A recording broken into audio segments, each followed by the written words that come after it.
Hello. விவசாயம். கவிதை கவிதை தா.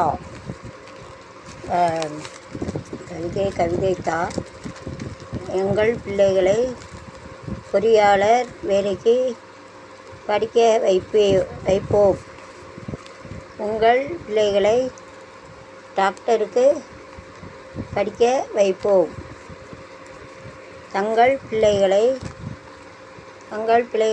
கலெக்டருக்கு படிக்க வைப்போம். மற்றவர்கள் பிள்ளைகளையும் கவர்னருக்கு படிக்க வைப்போம். சொல்லால் எல்லா படிப்புகளையும் படிக்க வைப்போம். செயலால் உலகத்தில் உள்ள பெரிய படிப்பை படிக்க வைப்போம். உடல் உழைப்பு செயல்பால் வெளிநாட்டிற்கு படிக்க வைப்போம். மன பலத்தால் வெளிநாட்டு பிச்சை எடுத்தாவது படிக்க வைப்போம். கலைமகள் அறிவால் உயர்ந்த படிப்பு படிக்க வைப்போம். அலைமகள் அருளால் பணம் வர படிக்க வைப்போம். மலைமகள் அருளால் சக்தி பெற படிக்க வைப்போம்.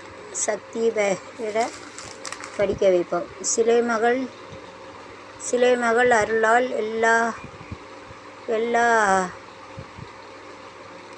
எல்லா ஆண் பெண் தெய்வங்கள் அருளால் படிக்க வைப்போம். சிலைனா சாமி.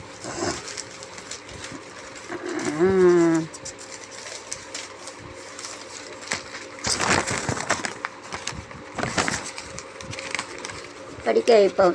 நேர் நின்று வாழ்வு வெளியிலுள்ள பிரச்சனையை தீர்க்க படிக்க வைப்போம். தேர் போன்று பெருமையுடன் படிக்க வைப்போம். மோர் போன்று உடல் மனம் குணம் கடவுளர்கள் ஆயுள் வர படிக்க வைப்போம். தீர் என்று வாழ்வு வேலையில் பலர் கூறும் பிரச்சனையை தீர்த்து வைப்போம் என்பவர்களின் கவனத்திற்கு விவசாயம்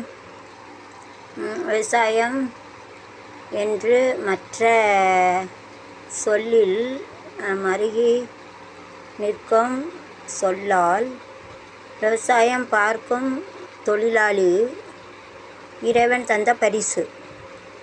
வெளிநாட்டு மோகம் பிடித்து அலைபவர்கள் இந்தியாவின் இட்லி ₹8, வெளிநாட்டில் அதுவே அமெரிக்கா ஜெர்மனியில் ₹200.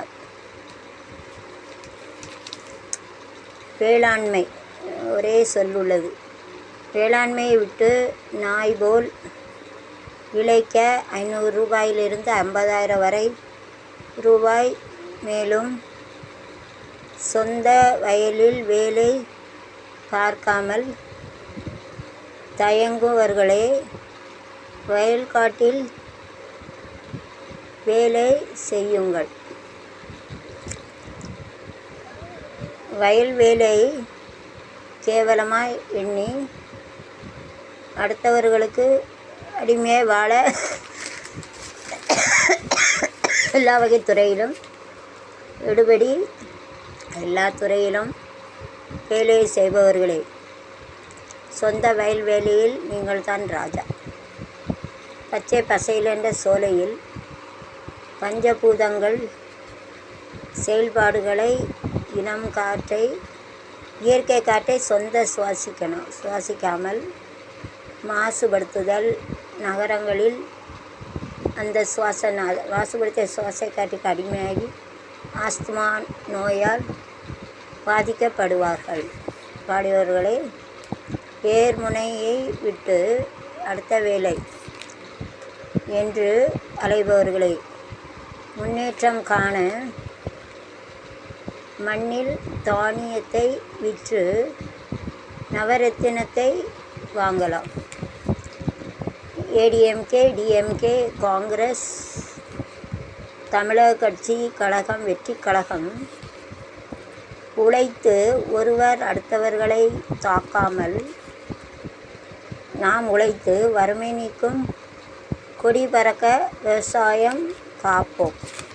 நமது சின்னமாக எல்லோருக்காக நம் நாட்டு மக்களின் பசி தீர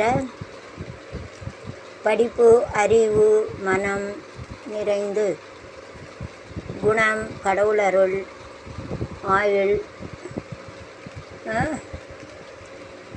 தீராத உடல் பசி விவசாயத்தால் தீரும். உடல் பசியால் அறிவு, மனநிலை, மன நிறைவு, குணம் கடவுளருள், ஆயுள், இவையெல்லாம் விவசாயம் இருந்தால் தான் பசியை தீர்க்குமா? பணம், உடல் பசி, அறிவு, குணம் கடவுளருள், ஆயுள், இவையெல்லாம் பசி இருந்தால் பறந்து போயிடும், கிடைக்காது. படிப்பு பசியை தீர்க்குமா? தீர்க்காது. வயிற்று பசியை தீர்க்க விவசாயம்தான் தீர்க்கும். உடல் பசி, மனப்பசி, பணப்பசி, இவையெல்லாம் வயிற்று பசியை தீர்க்காது. விவசாயம் வந்து தான் வயிற்று பசியை தீர்க்கும். சிந்தித்து பார்த்து செயல்பட வேண்டும். ஊருக்கு